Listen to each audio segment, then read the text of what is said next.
Olá e sejam bem-vindos a uma nova edição da ESEC TV, um magazine cultural sobre a cidade de Coimbra, produzido aqui, na Escola Superior de Educação.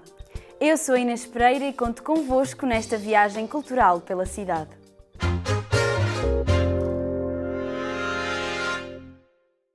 Talking Brains Programados para Falar é a grande exposição do exploratório Centro Ciência Viva da Universidade de Coimbra.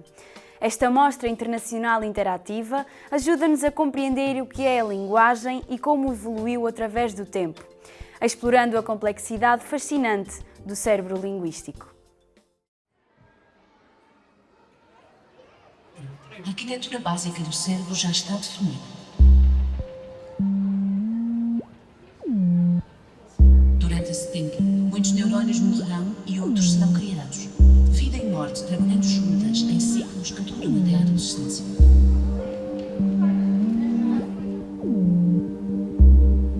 Este órgão ainda tem um longo caminho a percorrer.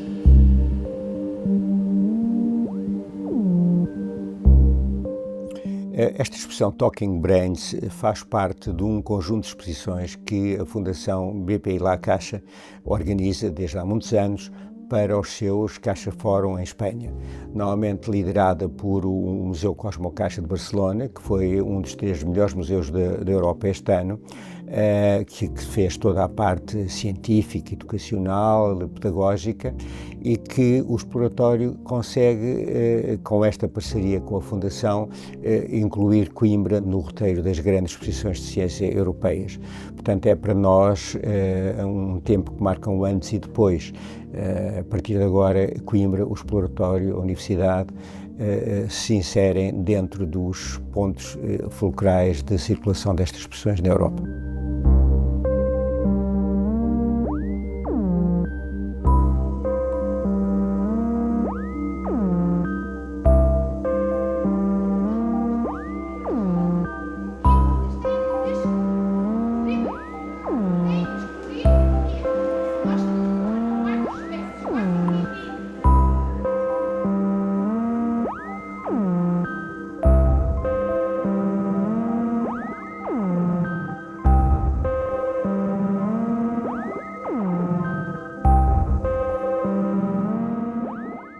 Normalmente as exposições sobre o cérebro são muito mais centradas na parte fisiológica, neurológica, e esta é também centrada nesses valores, mas trata sobretudo do cérebro como elemento moderador, elemento criador das linguagens. Portanto, esta ligação de cérebro-linguagem é feita com esta profundidade pela primeira vez. É realmente muito bem explorada que a quantidade de sinapse, de atividade cerebral, numa minúscula parte do cérebro é muito superior do que o computador mais desenvolvido, não é?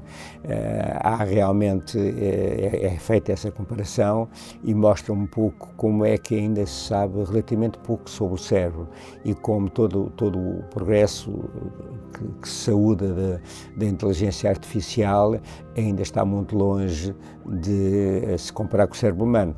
Também não é por acaso que a nossa evolução cerebral tem alguns milhões de anos, poucos, mas tem muito mais tempo do que a evolução dos computadores. Portanto, é um desafio muito grande. Por outro lado, há um elemento comum que diz o cérebro é a estrutura central que permite a criação de diversas linguagens e elas todas têm uma base comum de compreensão e da verbalização do conhecimento e da compreensão da realidade que só o cérebro permite.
As exposições normalmente dos centros de ciência interativos não têm normalmente grande circuito sequencial.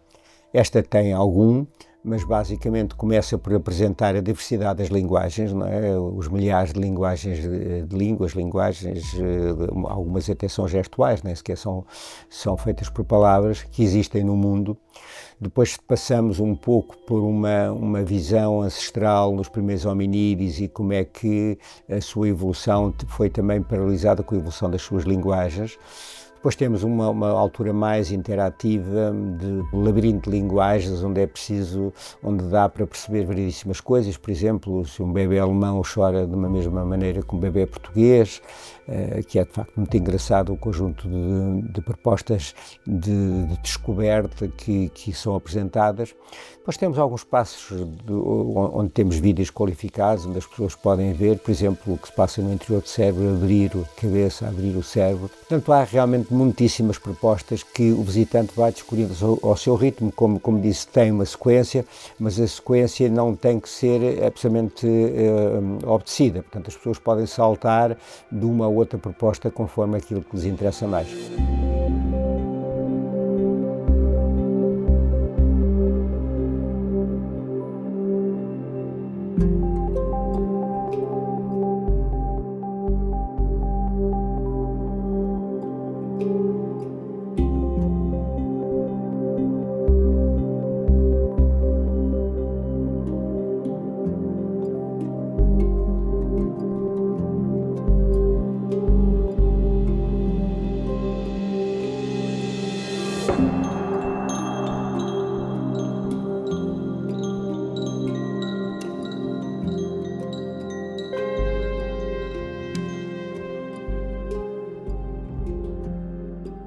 Esta não é de todo uma exposição muito infantil. É claro que uma criança pequenina de 6 anos, mesmo que não saiba ler, gosta, porque tem o ambiente, tem a cor, tem a representação dos hominídeos, portanto tem muitos pontos de atração. Mas é uma exposição que tem bastante conteúdo e que necessita de alguma concentração, é tipicamente aquilo que eu chamo de exposição de família. Todos poderão usufruir e todos poderão aprender. Nós achamos que é uma exposição de facto com imenso conteúdo, com imensa qualidade e que nos posiciona claramente ao nível europeu. E eu acho que as pessoas de Coimbra e da região centro começam a sentir isso. O exploratório, a universidade, são cada vez mais locais de comunicação de ciência de nível internacional. Podemos dizer que há outro sistema tão grande e tão complexo quanto o universo. O nosso cérebro. Assim como o universo nasceu de um ponto minúsculo, também o nosso cérebro nasceu de um evento ínfimo.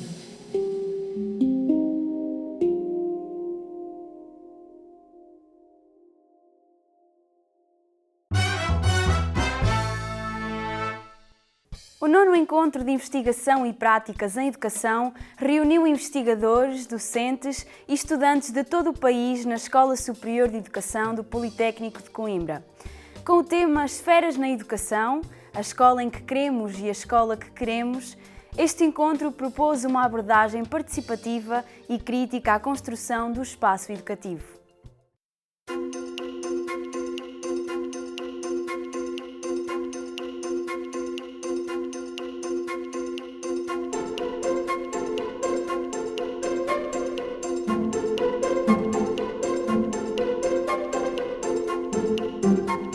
O EIP pretende ser um espaço de debate e de partilha acerca das políticas educativas e de tudo aquilo que vai acontecendo nas escolas e que vai trazendo inovação ao espaço escolar.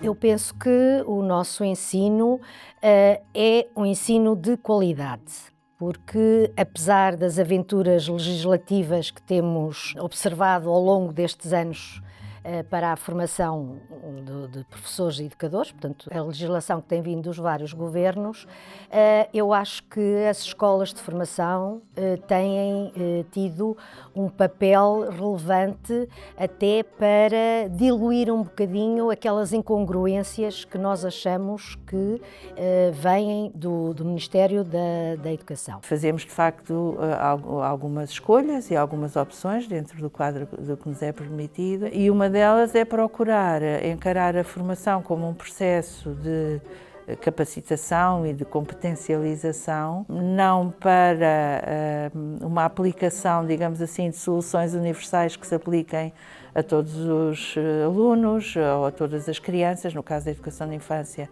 em todos os contextos, mas no fundo para a possibilidade dos futuros professores e educadores serem capazes de pensar as situações que são sempre incertas, são sempre ambíguas. Estamos a viver transformações que são transformações muito rápidas. Talvez não seja ainda muito evidente a direção destas transformações, mas obviamente e naturalmente que estou a falar dos aspectos tecnológicos, e isso significa que a escola é cada vez menos, ou deverá ser cada vez menos orientada, se assim podemos dizer, para a aquisição de conhecimento, porque ele está disponível através da inteligência artificial, e deve ser sobretudo dirigida para aquelas que são as competências que as máquinas e que a inteligência artificial dificilmente, pelo menos que se saiba, nos próximos anos poderá substituir-nos, e que são precisamente esta dimensão relacional e emocional, que nos prepara também para as transformações e que vem associado ao pensamento crítico, que nos permite tomar decisões e que nos separa e distingue do pensamento gerado pela inteligência artificial e pelas máquinas de uma forma geral.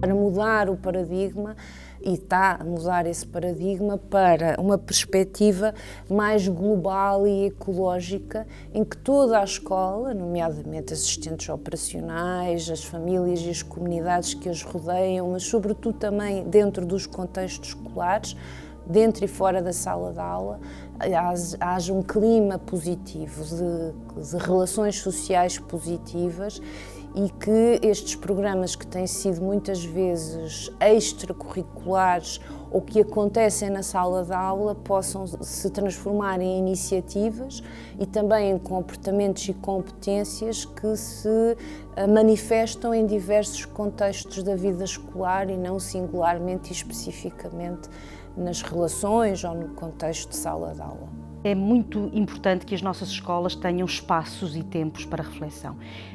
Antes de pensarmos num planeamento, antes de podermos dar passos para aquilo que é a operacionalização nas nossas escolas, no que está inerente a cada contexto e a cada vivência, é muito importante que haja espaços e tempos para se refletir, para se pensar, para se ponderar antes de agir, permitindo que as crianças façam, ao longo do seu percurso escolar, aprendizagens significativas, conseguindo prepará-los para uma cidadania ativa, crítica e responsável.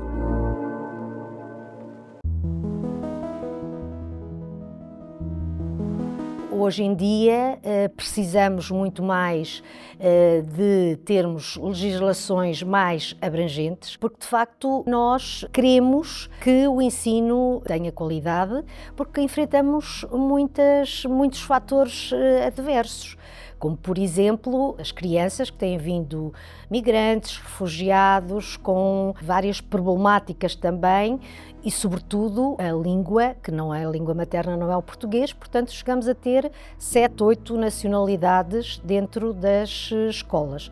Portanto, os alunos que nós estamos a formar têm que fazer também face a essa diversidade e saírem daqui munidos de estratégias, de saberes, de aprendizagens para poderem fazer esse atendimento a essas crianças e às famílias também, que também não dominam a língua portuguesa, e de facto a língua é uma barreira que que enfrentamos. Com a globalização, com os movimentos migratórios, com a natureza multicultural dos nossos países e que implicam desenvolver valores de solidariedade, tornar-nos mais preparados para incluir, mais preparados para lidar com a diversidade e, novamente, são estas as competências, aquelas que derivam das questões emocionais e sociais e relacionais,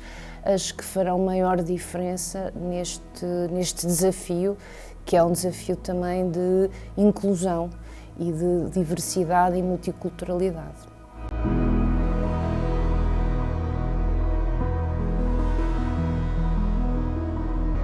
Eu diria que entre aquilo que queremos e aquilo em que acreditamos, nós temos também que considerar aquilo que podemos, não é? Porque a formação de professores rege-se num enquadramento que é um enquadramento legal, determinado, neste caso, pelo Ministério da Educação, e, portanto, nós temos que pensar aquele que é a nossa ideia, as ideias centrais sobre o que nos parece importante na formação de professores, mas também acomodar àquela que é a perspectiva que está nesse diploma. Em termos legislativos, os legisladores do Ministério são pouco permeáveis a ter em conta as ideias, as informações, aquilo que lhe fazemos chegar. Eu penso que ouvem os intervenientes porque é politicamente correto, mas depois fazem letra morta das sugestões que lhes chegam. Desta questão tão simples como que escola que eu quero. Eu enquanto professora, eu enquanto aluna, eu enquanto assistente operacional, eu enquanto terapeuta, qualquer pessoa que esteja ao exercício da função de uma escola, um agente educativo, deve ter esse espaço e esse tempo para pensar que escola, afinal, eu quero e em que acredito.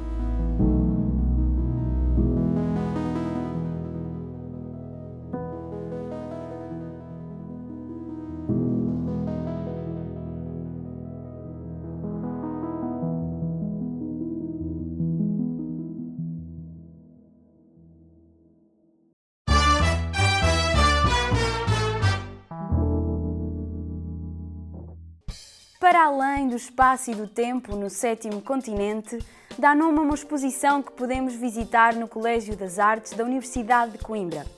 O projeto curatorial de António Olaio e Paulo Mendes envolve um grupo significativo de artistas portugueses e insere-se no projeto Em Liberdade, apoiado pela Rede Portuguesa de Arte Contemporânea.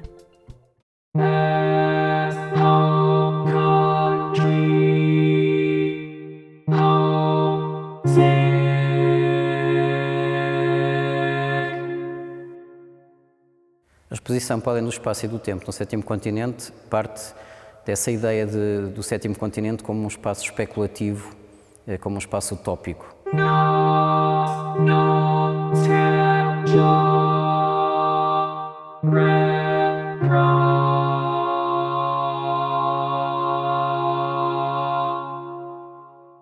Pensar na exposição enquanto um exercício especulativo sobre aquilo que é o nosso tempo, um tempo contemporâneo muito precário, muito abalado do ponto de vista económico, social e político, por uma grande precariedade e por uma grande instabilidade política, e que tenta abordar questões ligadas à ecologia, questões ligadas ao corpo.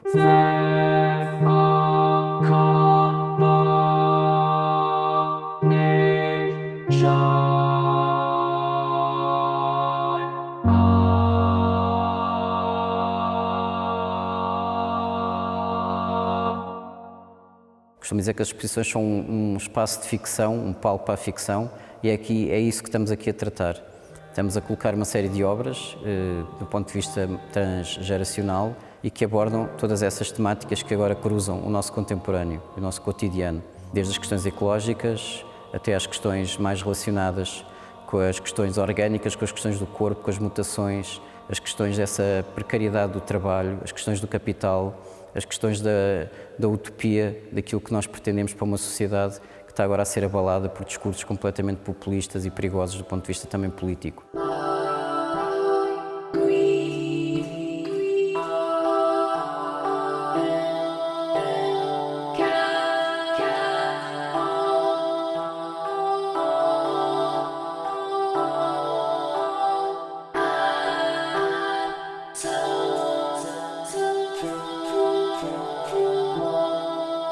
Esta exposição começa por ser um projeto da REPAC, a Rede Portuguesa de Arte Contemporânea, que é um projeto apoiado pela Direção-Geral das Artes.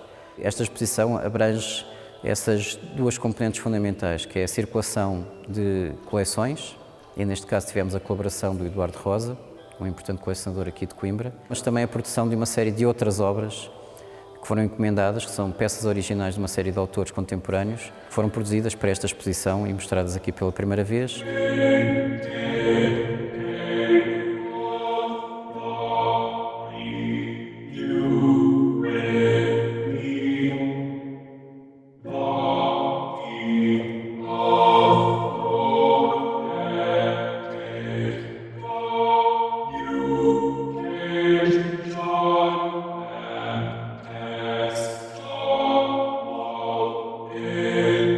Na exposição Sétimo Continente, a questão transgeracional é importante porque, obviamente, junta pontos de vista diferentes, tanto de artistas do século XX como artistas mais contemporâneos.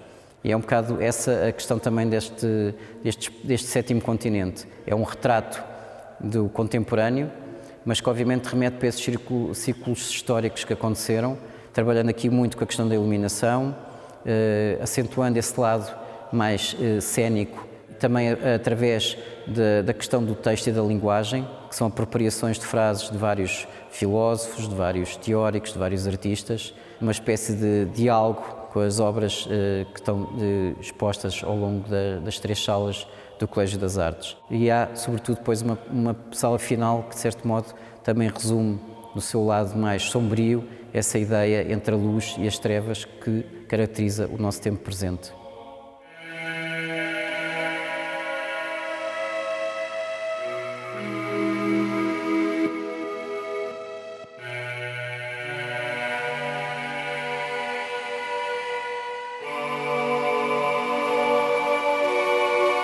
Muitas vezes os artistas visuais esquecem-se do modo como devem relacionar-se com o espectador. Numa arte como o cinema, o espectador está parado e o mundo circula à frente dele.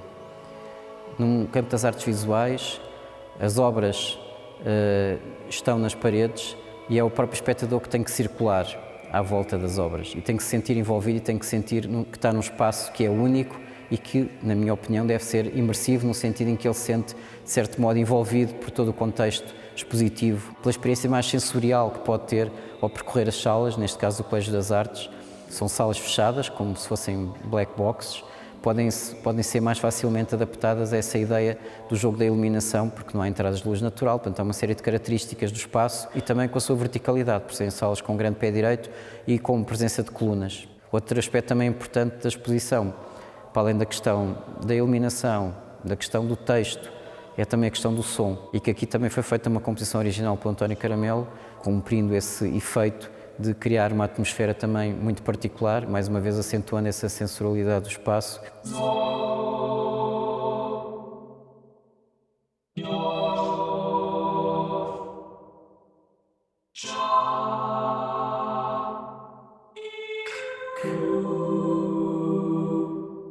Quando o espectador visitar esta exposição, espero que seja alertado de que é importante continuar ativo do ponto de vista do pensamento crítico, da relação com aquilo que é a defesa de uma série de valores que estão em causa na nossa sociedade atualmente. Nós estamos a passar 50 anos da Revolução de 1964 e o país está novamente numa fase demasiado extremista em que estão a ser postos em questão os valores da liberdade e de expressão. Aquilo que se passa no resto do mundo, e nomeadamente nos últimos meses nos Estados Unidos, uma potência, supostamente o símbolo da democracia mundial, põe em questão completamente aquilo que são os direitos fundamentais e as liberdades básicas que estão estabelecidas há muitas décadas naquilo que é o mundo ocidental, e espero que Portugal, ao comemorar agora esta data da Revolução Portuguesa, em que teve 50 anos de fascismo, se lembre e que as pessoas tenham esse espírito de perceber o tempo em que estão e aquilo que têm que defender, a liberdade e a democracia todos os dias.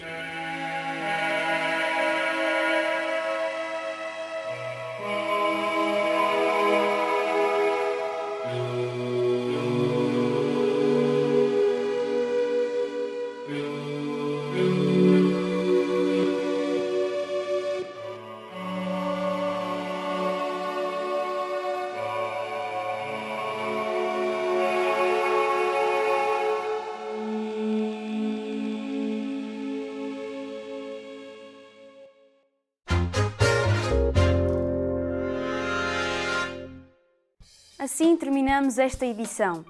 Marcamos encontro já na próxima semana aqui na RTP2.